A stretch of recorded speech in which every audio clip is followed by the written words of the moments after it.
നമസ്കാരം. സ്പോട്ട് ലൈവിലേക്ക് സ്വാഗതം.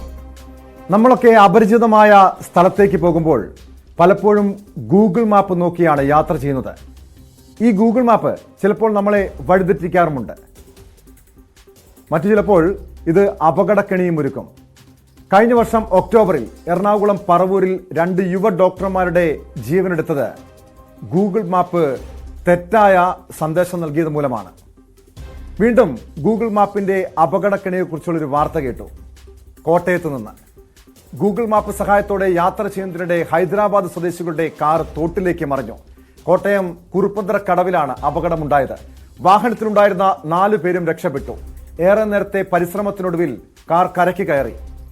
കൃത്യമായ സൈൻ ബോർഡ് ഇല്ലാത്തതാണ് അപകട കാരണമെന്ന് നാട്ടുകാർ പറയുന്നു.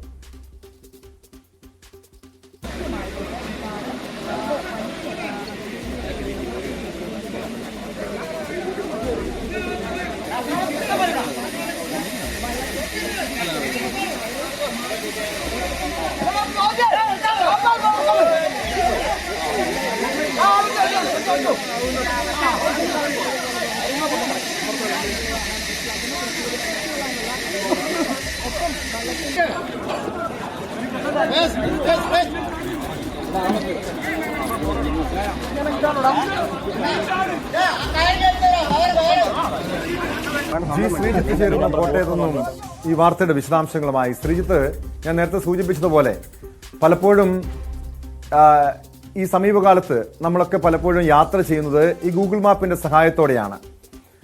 ഇത് വലിയ അപകടം ഒരുക്കാറുണ്ട്, ചിലപ്പോൾ നമ്മളെ വഴിതെറ്റിക്കാറുണ്ട്.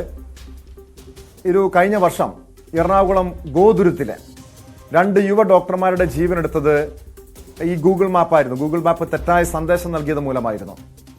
വീണ്ടും ഇതുപോലുള്ള സമാനമായ രീതിയിലുള്ള ഒരു അപകടം കോട്ടയത്തുണ്ടാകുന്നു. കോട്ടയം കുറുപ്പന്തറയിലെ ഭാഗ്യം കൊണ്ടാണ് യാത്രക്കാർ രക്ഷപ്പെട്ടത്. എപ്പോഴാണ് ഈ സംഭവം ഉണ്ടായത്? എങ്ങനെയാണ് ഇവർ ഈ തോട്ടിലേക്ക് വീണത്? നാട്ടുകാർ അടക്കം ഇതുമായി ബന്ധപ്പെട്ട് നൽകുന്ന വിവരങ്ങൾ എന്താണ്?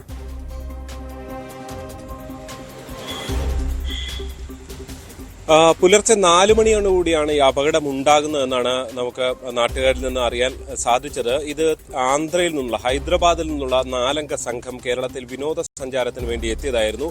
അവർ മൂന്നാർ സന്ദർശിച്ചു. അതിനുശേഷം ആലപ്പുഴയിലേക്ക് പോകുമ്പോഴാണ് ഈ അപകടം ഉണ്ടാകുന്നത്. ഈ കുറുപ്പന്തറ വഴി പോകുമ്പോൾ വഴിയാണ് അവർക്ക് ആലപ്പുഴയ്ക്കുള്ള റൂട്ട് കിട്ടിയത് ഗൂഗിൾ മാപ്പിൽ. അതുവഴി പോകുമ്പോൾ ഈ കുറുമ്പത്തറ കടവിന് സമീപത്ത് ഒരു വളവുണ്ട്. അവിടെ നിന്ന് തിരിഞ്ഞു പോകേണ്ടതാണ്. പക്ഷേ അവിടെ മുന്നോട്ടും റോഡുണ്ട്. ഈ മുന്നോട്ടുള്ള റോഡ് നേരെ അവസാനിക്കുന്നത് ഈ ഒരു തോട്ടിലാണ് എന്നുള്ളതാണ്. ഇവിടെ എത്തുമ്പോൾ ഇവർക്ക് ഈ ഗൂഗിൾ മാപ്പിൽ ഈ ഡയറക്ഷൻ മാറേണ്ടത് സംബന്ധിച്ചുള്ള വിവരം ലഭിച്ചില്ല എന്നാണ് നമുക്ക് മനസ്സിലാക്കാൻ സാധിക്കുന്നത്. അവർ നേരെ മുന്നോട്ട് പോകുന്നു.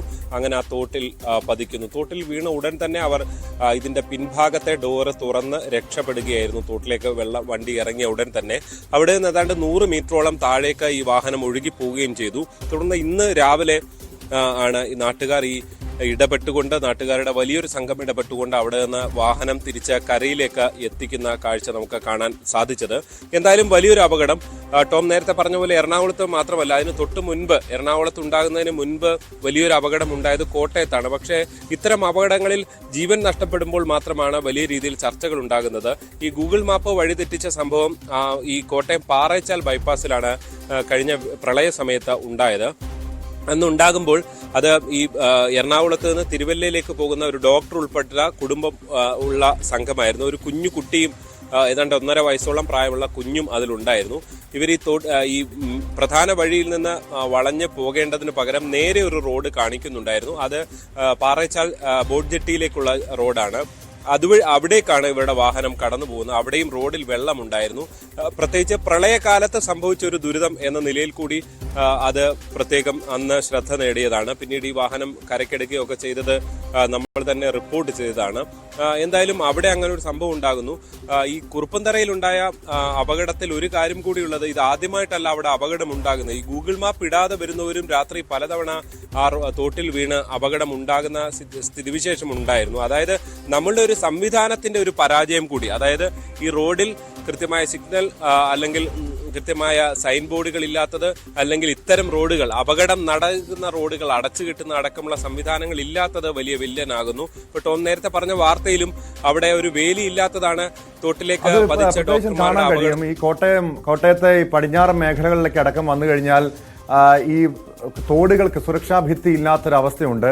നിരവധി അപകടങ്ങൾ, ഈ തോട്ടിൽ വീണുള്ള അപകട മരണങ്ങളൊക്കെ നിത്യേന ഈ കോട്ടയം ജില്ല, കോട്ടയം, ആലപ്പുഴ ഉൾപ്പെടെയുള്ള പ്രദേശങ്ങളിൽ നമ്മൾ കേൾക്കാറുള്ളതാണ്. അവിടെ അങ്ങനെ ഒരു സുരക്ഷാ ഭിത്തിയൊന്നും ഇല്ലാത്ത മേഖലയാണോ? ഈ തോടിന്റെ തോടിനോട് ചേർന്നൊന്നും അങ്ങനെ സുരക്ഷാ ഭിത്തിയൊന്നും ഇല്ല എന്നാണോ പറയുന്നത്?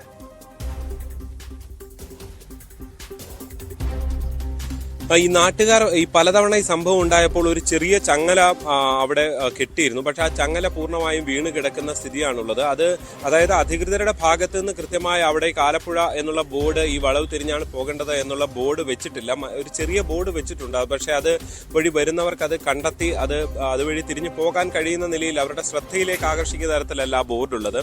ഈ റോഡ് സ്വാഭാവികമായും ഈ ഇത്തരത്തിലൊരു സുരക്ഷാ വേലി അവിടെ ഉണ്ടാകേണ്ടതാണ്. അതില്ല എന്ന് തന്നെയാണ് നമുക്ക് കൃത്യമായി പറയാൻ സാധിക്കുന്നത്.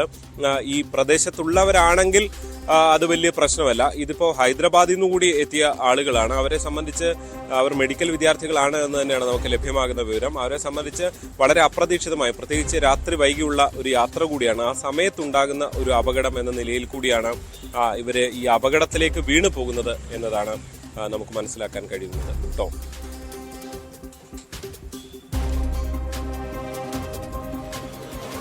ശ്രീജിത്ത്, ഇത് എങ്ങനെ നാട്ടുകാരുടെ ശ്രദ്ധയിൽ, ഈ അപകടം നാട്ടുകാരുടെ ശ്രദ്ധയിൽപ്പെടുകയായിരുന്നു, അതോ ഇവർ തനിച്ച്, ഈ യാത്രക്കാർ തനിച്ച് ഈ രക്ഷപ്പെട്ട് കരയിലേക്ക് എത്തുകയായിരുന്നു? അതിനുശേഷമാണോ നാട്ടുകാർ ഈ വിവരം അറിയുന്നത്?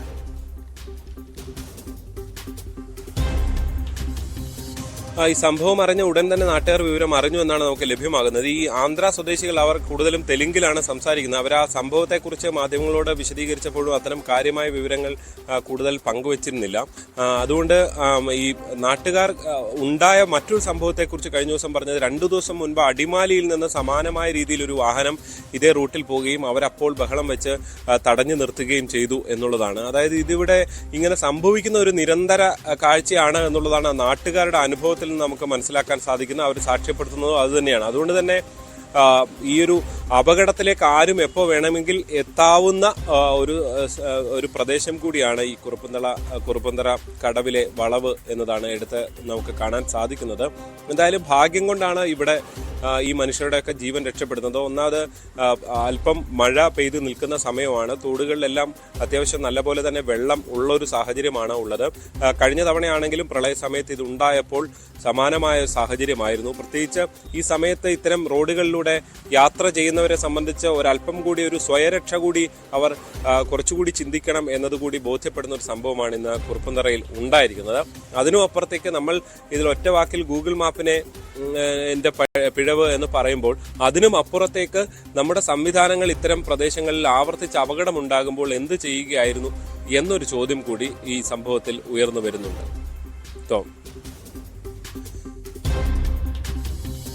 അല്ല, ഇത്തരം സംഭവങ്ങൾ ശ്രീജിത്ത് നമുക്കറിയാം, പലരും പ്രത്യേകിച്ച് ചെറുപ്പക്കാര് ഈ ഗൂഗിൾ മാപ്പിനെ ആശ്രയിച്ച് യാത്ര ചെയ്യാറുണ്ട് അപരിചിതമായ സ്ഥലത്തേക്ക് പോകുമ്പോഴൊക്കെ. പക്ഷേ രാത്രി സമയങ്ങളിൽ ഇത് പൂർണ്ണമായും ഈ ഗൂഗിൾ മാപ്പിനെ ആശ്രയിച്ച്, അല്ലെങ്കിൽ ഗൂഗിൾ മാപ്പിന്റെ റൂട്ടിലൂടെ പോയി പോകുന്നത് അപകടക്കെണി ഒരുക്കുമെന്ന് തന്നെയല്ലേ നമ്മൾ ഈ തുടർച്ചയായി ഉണ്ടാകുന്ന അപകടങ്ങളിൽ നിന്നും മനസ്സിലാക്കേണ്ടത്. ഒരു വശത്ത് നമ്മുടെ അധികൃതരുടെ, പൊതുമരാമത്ത് വകുപ്പിന്റെയും അതല്ലെങ്കിൽ പ്രാദേശിക ഭരണകൂടത്തിന്റെയൊക്കെ അനാസ്ഥയുണ്ട്. ഇത് മനസ്സിലാക്കുന്നതനുസരിച്ച് ഒരു ചെറിയ ഇടവഴിയാണ്, അവിടെയൊക്കെ പ്രാദേശിക ഭരണകൂടമായിരിക്കാം ഇങ്ങനെയൊരു ഡയറക്ഷൻ കൊടുക്കേണ്ടത്, അല്ലെങ്കിൽ സൈൻ ബോർഡുകൾ വെക്കേണ്ടത്.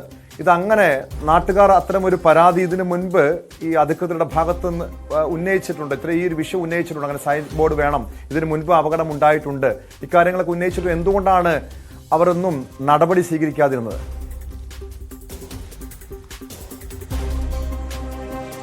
ഇക്കാര്യത്തിലൊരു കൃത്യമായ പ്രതികരണവുമായി ഇന്ന് രംഗത്ത് വന്നത് മോൻസ് ജോസഫ് MLA ആണ്. മോൻസ് ജോസഫ് ചൂണ്ടിക്കാട്ടുന്നത് ഇത് നേരത്തെയും ഇത്തരം സംഭവങ്ങൾ അവിടെ ഉണ്ടായപ്പോൾ തന്നെ PWD അധികൃതരുടെ ശ്രദ്ധയിൽ ഇക്കാര്യം പെടുത്തിയിരുന്നതാണ്. ഒരു ബോർഡ് വെച്ചു എങ്കിൽ പോലും അത് ആളുകൾക്ക് മനസ്സിലാകാവുന്ന രീതിയിലല്ല ആ ബോർഡ് ഉള്ളത്. പിന്നീട് ഈ പ്രദേശത്തെ ഈ റോഡിന്റെ അടക്കം പ്രശ്നം പരിഹരിക്കുന്നതിന് പ്രാദേശികമായ പല രാഷ്ട്രീയ തർക്കങ്ങളും ഉണ്ട് എന്നുകൂടി മോൻസ് ജോസഫ് ഇന്ന് നമ്മളോടടക്കം രാവിലെ ഫോണിൽ സംസാരിച്ചപ്പോൾ, നമ്മുടെ ചാനലിനോട് സംസാരിച്ചപ്പോൾ അദ്ദേഹം വ്യക്തമാക്കിയത് ഇനി ഇതിങ്ങനെ പോകാൻ അനുവദിക്കില്ല. അതുകൊണ്ട് തന്നെ ഇക്കാര്യത്തിൽ സർക്കാരിന്റെ ശ്രദ്ധയിൽ ഇതിനകം പെടുത്തിയ ഒരു വിഷയമാണ്. അതുകൊണ്ട് തന്നെ അടിയന്തര ഇടപെടൽ ആവശ്യപ്പെട്ടുകൊണ്ട് വീണ്ടും ഇതിലൊരു തുടർ നടപടിക്ക് വേണ്ടി ഈ സർക്കാരിന്റെ ശ്രദ്ധയിൽപ്പെടുത്തും എന്നുള്ളതാണ്. ഒരു വശത്ത് ഇതിൽ എടുത്തു കാണേണ്ടത് ഇത് PWDയോട് പറയുമെന്ന് പറയുമ്പോൾ PWD ഭരിക്കുന്നതും മന്ത്രി മുഹമ്മദ് റിയാസാണ്. ടൂറിസത്തിന് വേണ്ടി കേരളത്തിലേക്ക് വന്ന മനുഷ്യരാണിവർ. അത് ഭരിക്കുന്നത് മുഹമ്മദ് റിയാസാണ്, മന്ത്രി മുഹമ്മദ് റിയാസാണ്. സ്വാഭാവികമായും ഇത്തരമൊരു അപകടം ഇപ്പോൾ ആന്ധ്ര പോലുള്ള ഒരു പ്രദേശത്തേക്ക് വാർത്തയായി ചെല്ലുന്നത് വലിയ രീതിയിലായിരിക്കും. അത് നമ്മുടെ ടൂറിസം സാധ്യതകളെ കൂടി ചോദ്യം ചെയ്യുന്ന തരത്തിലായിരിക്കും ഒരു പക്ഷേ ഇത് പ്രചരിപ്പിക്കപ്പെടാൻ സാധ്യത. അതുകൊണ്ട് തന്നെ സുരക്ഷിതമായ ടൂറിസം എന്നുള്ളതും വളരെ പ്രധാനപ്പെട്ട ഒരു വിഷയമായി ഈ വിഷയത്തിൽ നിൽക്കുന്നുണ്ട്. എന്തായാലും രണ്ട് വിഷയവും ഒരു മന്ത്രിയുടെ കീഴിലാണ് എന്നുള്ളത് കൊണ്ട് തന്നെ ഇത്തരം സംഭവങ്ങളിൽ അദ്ദേഹത്തിന് വേഗത്തിൽ ഇടപെടാൻ കഴിയുമെന്ന് തന്നെ പ്രതീക്ഷിക്കേണ്ടി വരും. ഇതൊരു പലയിടത്തായി ഇങ്ങനെ ഉണ്ടാകുന്നത്, ഇതിപ്പോ ഏത് പ്രാദേശിക ഭരണകൂടമാണോ എന്നുള്ളതിനപ്പുറത്തേക്ക് ഇത് കേരളത്തിൽ നടക്കുന്ന ഒരു സംഭവമാണ് എന്നുള്ളത് തന്നെയാണ് ഇതിന് പുറത്തുനിന്ന് എത്തുന്ന മനുഷ്യരെ സംബന്ധിച്ച് അവരുടെ മുന്നിൽ ഉള്ള ഒരു വിഷയമായി നിൽക്കുക. നമുക്കറിയാം മേഖലയൊക്കെ ശബരിമല തീർത്ഥാടകർ, ഇത് ലക്ഷക്കണക്കിന് ശബരിമല തീർത്ഥാടകർ തമിഴ്നാട്ടിൽ നിന്നും ആന്ധ്രയിൽ നിന്നും അങ്ങനെ വിവിധ സംസ്ഥാനങ്ങളിൽ നിന്ന് വാഹനങ്ങളിൽ തന്നെ ഓടിയെത്തുന്നവരാണ്. പലപ്പോഴും അപകടങ്ങളിൽ അവർ പെടാറുമുണ്ട്. അതുകൊണ്ട് തന്നെ ഇത്തരം കാര്യങ്ങളെല്ലാം സുരക്ഷിതമായി കേരളത്തിൽ നടക്കുന്നുണ്ട് എന്ന് അത്തരം സംസ്ഥാനങ്ങളെ കൂടി അറിയിക്കേണ്ട, അല്ലെങ്കിൽ അവർക്ക് കൂടി ബോധ്യം വരേണ്ട ഒരു സാഹചര്യം എന്ന നിലയിൽ കൂടി ഇതൊരു ചെറിയ സംഭവമാണ്. അതായത് ജീവൻ നഷ്ടപ്പെടാത്തതുകൊണ്ട് നമുക്കിതൊരു ചെറിയ സംഭവം എന്ന നിലയിൽ മാത്രമേ പൊതുവെ തോന്നുകയുള്ളൂ. പക്ഷേ ഇതിന് അത്രത്തോളം വലിയ ഒരു ഇമ്പാക്റ്റ് ഉണ്ട് എന്നുകൂടി നമ്മൾ ചിന്തിക്കേണ്ടതുണ്ട്. തീർച്ചയായും ശ്രീജിത്ത് വളരെ ഗൗരവമുള്ളൊരു വിഷയമാണ് ശ്രദ്ധയിൽപ്പെടുത്തിയത്. നമ്മുടെ ടൂറിസം സാധ്യതകൾക്ക് പോലും മങ്ങലേൽപ്പിക്കുന്നതാണ് ഇത്തരം അനാസ്ഥകൾ. ഭരണകൂടത്തിന്റെ, പൊതുമരാമത്ത് വകുപ്പിന്റെ ഒക്കെ അനാസ്ഥ, ടൂറിസം വകുപ്പിന്റെ അനാസ്ഥ. കാരണം ഈ കോട്ടയം ജില്ലയിൽ നിന്ന് ഈ കുറുപ്പന്തറ വഴി ആലപ്പുഴയിലേക്ക് പോകാം, കുട്ടനാട്, അതല്ലെങ്കിൽ കുമരകം ഉൾപ്പെടെയുള്ള ടൂറിസം സ്ഥലങ്ങളിലേക്ക്, വിനോദസഞ്ചാര കേന്ദ്രങ്ങളിലേക്കൊക്കെ പോകാനുള്ള എളുപ്പ വഴിയാണ്. മാത്രമല്ല ശ്രീജിത്ത് സൂചിപ്പിച്ചതുപോലെ നിരവധി ശബരിമല തീർത്ഥാടകർ യാത്ര ചെയ്യുന്ന സ്ഥലമാണ്. അതുകൊണ്ട് ഒരു വശത്ത് സൈൻ ബോർഡുകളില്ല, മറുവശത്ത് ഈ ഗൂഗിൾ മാപ്പ് വഴിതെറ്റിക്കുന്നു. ഇതൊക്കെ അതുകൊണ്ട് തന്നെ ഈ വിനോദസഞ്ചാര കേന്ദ്രങ്ങളിലേക്ക് പോകുന്നവർ രാത്രി സമയങ്ങളിലാണെങ്കിലും പകലാണെങ്കിലും ജാഗ്രത പുലർത്തുക. പൂർണ്ണമായും ഈ ഗൂഗിൾ മാപ്പിനെ ആശ്രയിക്കാതിരിക്കുക. വഴി കൃത്യമായും മനസ്സിലാക്കുന്ന രീതിയിൽ, അല്ലെങ്കിൽ വഴി അറിയാവുന്നൊരു ഡ്രൈവർമാർ നമ്മുടെ ഒപ്പം ഉണ്ട് എന്ന കാര്യം ഉറപ്പുവരുത്തുകയാണ് ഈ വിഷയത്തിൽ ചെയ്യേണ്ടത്. സ്വയം ജാഗ്രത പുലർത്തുകയാണ് വേണ്ടത്. സ്പോട്ട് ലൈവിന്